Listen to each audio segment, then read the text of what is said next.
Morning, everybody. It's Ruthie Rocks. Another day in paradise in beautiful Las Vegas, and it was cold this morning. There was an issue with Be Live, so I didn't get a chance to do my regular show, but I do want to do the stats. We have 23 days of inventory. This February, we're selling 106 homes a day, and last year we were selling 117. So that's a difference of 11 sales a day. The other issue that I wanted to point out where the arrow is in 2022, we sold an average of 108 homes a day. So I think that we're still going to be cool here with where we're headed.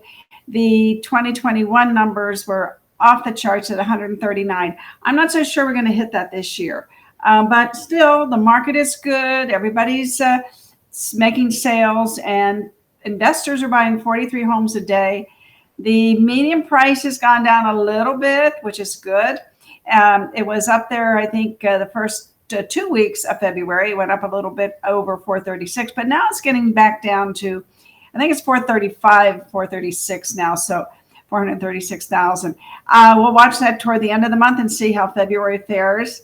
And maybe it'll go down a little bit, and more people will be in the market for buying homes. The market is hot. I just have to tell you that things are not going to change too much. I know that I had a question this morning: was the war in Europe going to affect real estate? Well, it certainly has affected the stock market, but you know that goes up and down all the time.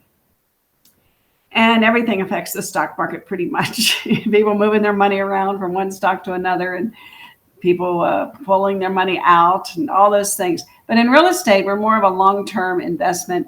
And like I responded to my friends that asked me, I said, well, you know, it might put a little damper on it, but it's not going to cause any major issues. That is my opinion.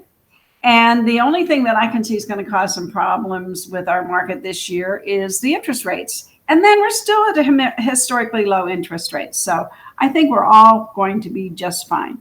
Today we have a law class, and it's the Attorney General is on the line. And Jimmy and I did this. It's a new law class, and it is filled with relevant information about how to stay compliant in today's world. Lots of different things going on. The real estate division has some bulletins where they have their feelings about certain things. The board has their feelings about certain things, but there's no real change in the law yet when it comes to the acceleration clause and to how you treat multiple offers. And the only thing that I will tell you, and I run across this at least once, twice, maybe 3 times a week, depending. The appraisal clause on page 2, the contingency clause, it handles whether it comes in above, below the price. The problem that the division has with people in the additional terms writing something affecting that, what if the appraisal does this, what if, contracts have certain terms. Certain means not what if. Sometimes you can say in the event, as long as it's not affecting price and basically price.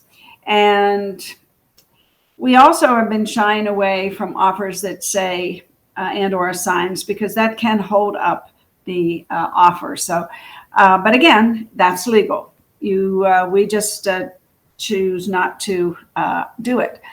We've seen it cause too many problems, and this fast moving market is fast moving, and we just have to be careful.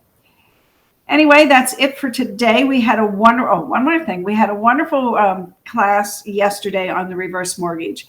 I will be showing you clips of that, and we had 50 people watch it, so that was really good. 50 people interested in using. I mean, we used to say that 30% of our market were retirees. Well, it's now up to 42%, the latest stats. So that's a big chunk of the market of our population. And those people need to know about reverse mortgage. And hopefully, if you didn't see yesterday's webinar, we will be doing it again next month.